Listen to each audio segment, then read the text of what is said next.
चल पड़ा हूँ खामोशी से, चल पड़ा हूँ खामोशी से, रास्तों का शोर हूँ मैं, हर ठोकर से सीखता हूँ, जख्मों का गौर हूँ मैं। जो हंसे मेरी हालत पे, आज उनकी सोच से दूर हूँ मैं, हर हार को जीत बना दूँ, ऐसा मजबूत हूँ मैं, ऐसा मजबूत हूँ मैं। जी हाँ, ये मैं शायरी पिछले 24 घंटे के अंदर क्रिकेट में उन नामों के लिए मैंने पढ़ा है जिन्होंने पिछले 24 घंटे में क्रिकेट जगत में अपने नामों का डंका बजा दिया है और क्रिकेट जगत में हलचल मचा दिया है। जी हाँ, ये ख़ास तौर से ये शायरी मैंने बेन स्टोक्स, रविंद्र जडेजा और मिचेल स्टार्क के नाम इस शायरी को मैंने रखा है। दोस्तों,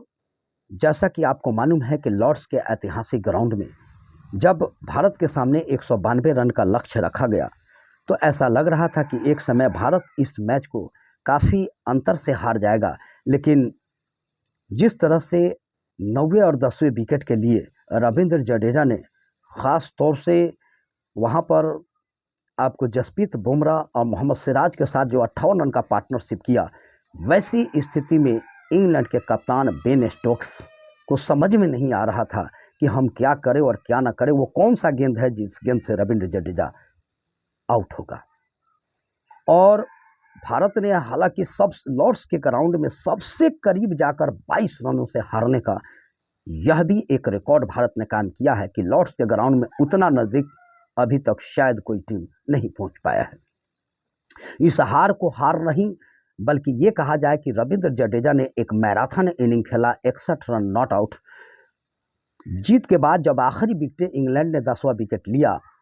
तो वहाँ सिर्फ 22 रन का फासला भारत के जीत के लिए रह गया था। और जीत के बाद ख़ास तौर से इंग्लैंड के कप्तान बेन स्टोक्स ने रविंद्र जडेजा को गले लगाते हुए उनको शायद मन ही मन ये मुबारकबाद दिए और कहा कि आप जैसा खिलाड़ी मैंने अपनी ज़िंदगी में नहीं देखा। मैं जीत तो गया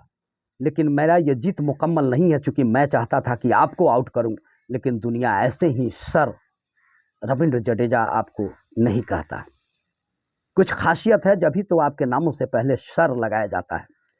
और इतना ही नहीं, रविंद्र जडेजा सेकंड इनिंग के सबसे बड़े टॉप स्कोरर थे, जहां 22 प्लेयरों ने खेला, जिसमें रविंद्र जडेजा एक ऐसा वाहिद प्लेयर थे जो नॉट आउट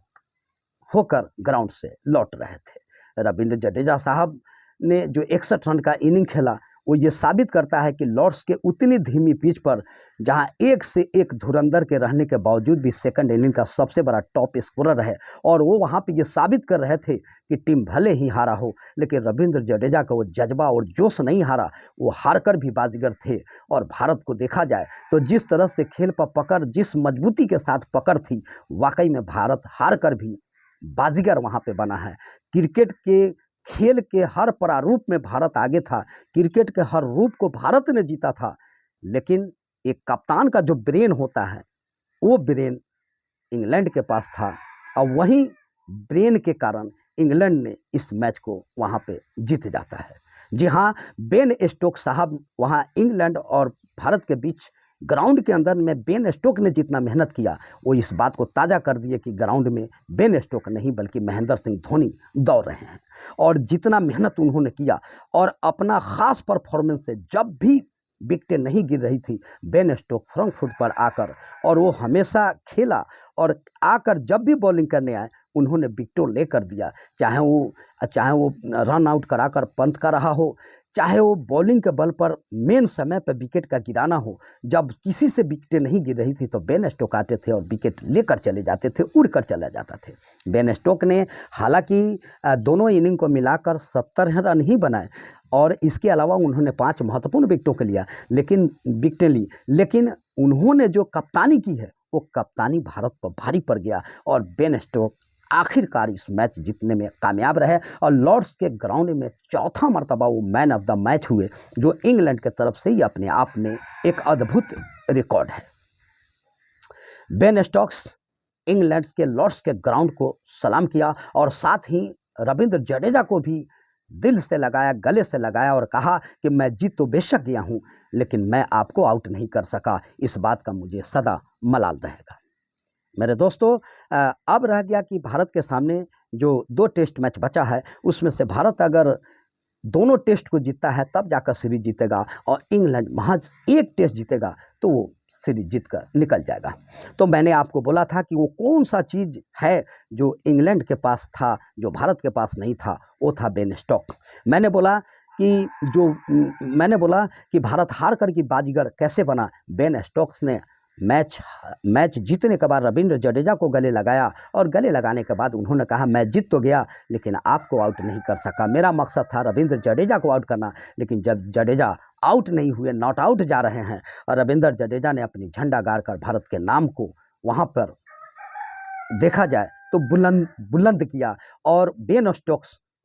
जीतकर भी हारा हुआ एहसास कर रहे थे। क्योंकि पिछले बल्लेबाज तो कोई भी आउट कर लेते हैं, लेकिन बेन स्टोक्स ने जिस तरह का 61 रन का एक ऐतिहासिक पारी खेला वो काबिल तारीफ और बहुत ही लाजवाब पारी था। जब तक ये दुनिया सलामत रहेगी लॉर्ड्स के ग्राउंड में इस इनिंग को याद किया जाएगा। अब तक अगर हम गौर करते हैं तो हम ये पाते हैं कि लॉर्ड्स के ग्राउंड पर अब तक सिर्फ 1888 ईस्वी में ऑस्ट्रेलिया ने 124 रन का लक्ष्य इंग्लैंड के सामने रखा था, जहां इंग्लैंड उस लक्ष्य को हासिल नहीं कर पाया था, और वहां पे ऑस्ट्रेलिया 124 रन डिफेंड कर लिया था। तब से लेकर आज तक, चाहे 2019 हो, 1955 हो, और 1955 हो, 2013 हो, और ये 2025, इंग्लैंड ने जो भी लक्ष्य किसी भी विपक्ष टीम को रखा है इंग्लैंड ने बनाने नहीं दिया है। मसलन 1955 ईस्वी में 183 रन इंग्लैंड ने साउथ अफ्रीका को दिया था इसी लॉर्ड्स के ग्राउंड्स पर, जो कि साउथ अफ्रीका बना नहीं पाया था। 2013 में इंग्लैंड ने न्यूजीलैंड को 239 रन लॉर्ड्स के ग्राउंड पर लक्ष्य दिया था, जिस रन को आपको न्यूजीलैंड बना नहीं पाया था, इंग्लैंड इसको भी डिफेंड कर लिया था। उसके बाद 2019 में इंग्लैंड ने आयरलैंड को 182 रन का लक्ष्य दिया था, उस लक्ष्य को भी इंग्लैंड डिफेंड कर लिया था। और हाल फिलहाल में परसों 2025 में भारत ने 193 रन का लक्ष्य दिया था इंडिया को, जो इंडिया से इंग्लैंड डिफेंड कर लिया और 22 रनों से इस मैच को जीत लिया। तो लॉर्ड्स के ग्राउंड्स पर पिछले 32 साल में न हारने का जो सिलसिला है वो इंग्लैंड अपना कायम रखा है। देखा जाए तो ये भारत का सबसे करीबी हार में से देखा जाए तो भारत 1999 ईस्वी में पाकिस्तान के खिलाफ 12 रन से हारा था। उसके बाद 1977 ईस्वी में 16 रन से भारत ऑस्ट्रेलिया के खिलाफ हारा था, और 1987 ईस्वी में 16 रनों से ही भारत एक बार फिर से पाकिस्तान के खिलाफ हारा था, और 2024 में भारत 25 रनों से न्यूजीलैंड के खिलाफ टेस्ट मैच हारा था, और अभी अभी 2025 में इंग्लैंड के खिलाफ 22 रनों से टेस्ट मैच को अपना हारा। खैर यूँ तो इस तरह की हार और जीत होती रहती है, लेकिन रविंद्र